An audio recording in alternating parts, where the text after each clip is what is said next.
Hey there, you're listening to The Mighty Mommy with some quick and dirty tips for practical parenting. This is the season of illness. Moms at playgroups are carrying tissues and using that phrase I don't want to hear. There's something going around. That something could be anything, and this season could be any time of year. Kids get sick, and their germs follow them around and leave little germ friends behind to infect the rest of us. I'm not complaining. I'm simply stating a fact. I know that when my kids aren't feeling well, I can take care of them. When my husband gets sick, I can do my best to help him out as well. We all know that moms never get sick, right? Wouldn't that be nice? If that were true, I wouldn't have that stack of tissue boxes and a running vaporizer next to my side of the bed right now. Yes, even the mighty mommy gets sick. Now that my daughter is going to school, we actually have more instances of illnesses at home. Before I go on, I want to clarify that while it may seem that I'm specifically referring to moms in this episode, the following tips are aimed at any primary caregiver, even more so if you are a stay-at-home or full-time caregiver. What do you do when you need to take care of the kids, but you're sick? I'm not talking about the in-the-hospital type sick. I'm referring to the common cold, flu, or any other malady that makes you feel like you really need a day or more off.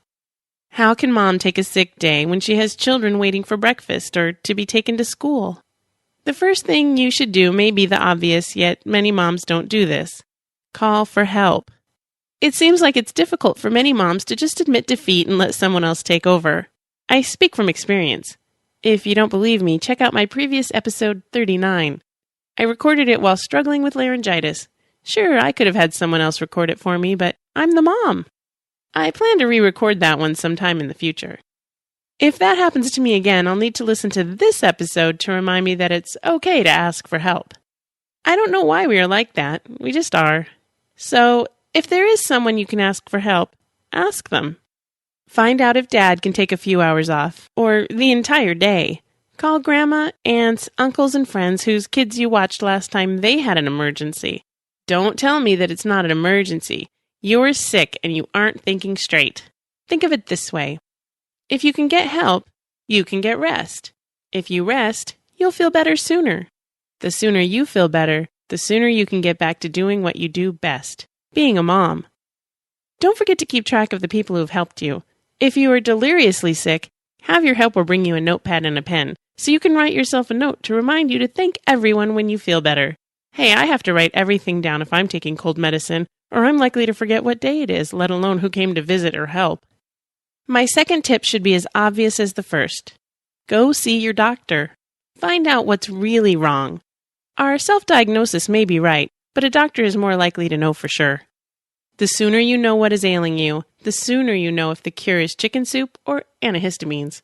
Chicken soup tastes better, and you can still eat it even if you are taking antihistamines. My mother-in-law made some chicken soup for me this week. I need to send her a thank you note for that. It helped me feel better.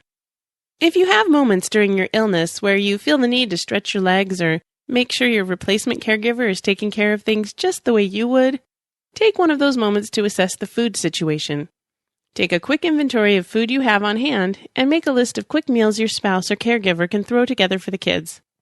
It's a good idea to keep certain things on hand for quick meals for this type of situation or whenever you're short on time, or when you simply don't feel like cooking.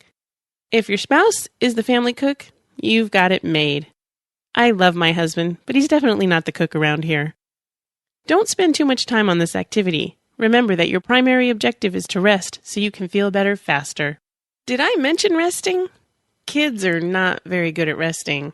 If you have the kids and you don't have any help, getting rest may not be the easiest thing to do.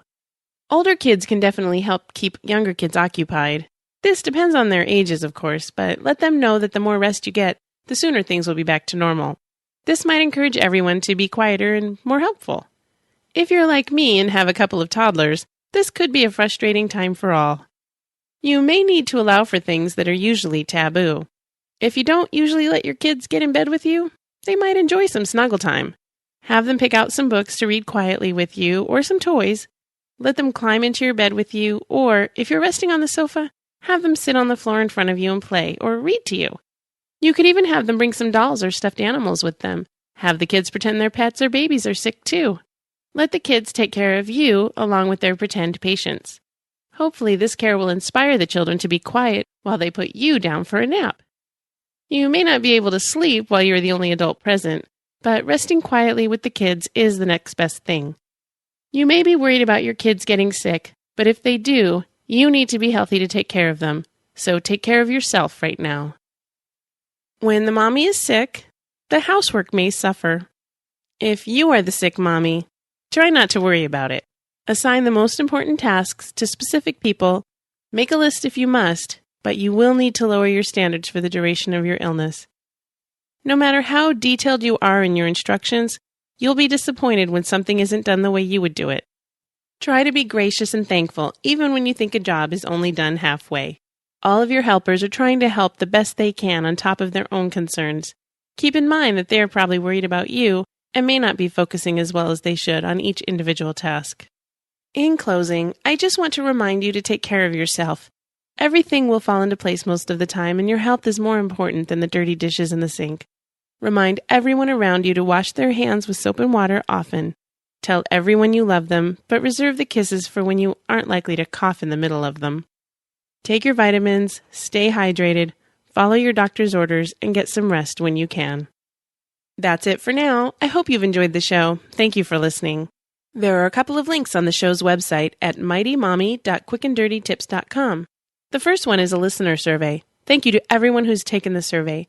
If you haven't already done so, please take a moment to check it out. We could definitely use your input. If you'd like to contact the Mighty Mommy, you can email me directly at mommy@qdnow.com or leave me a message by calling 206-202-2185. The Mighty Mommy's Quick and Dirty Tips for Practical Parenting is part of the Quick and Dirty Tips Network at quickanddirtytips.com. This week, Grammar Girl is talking about hyphens, so be sure to check out her podcast.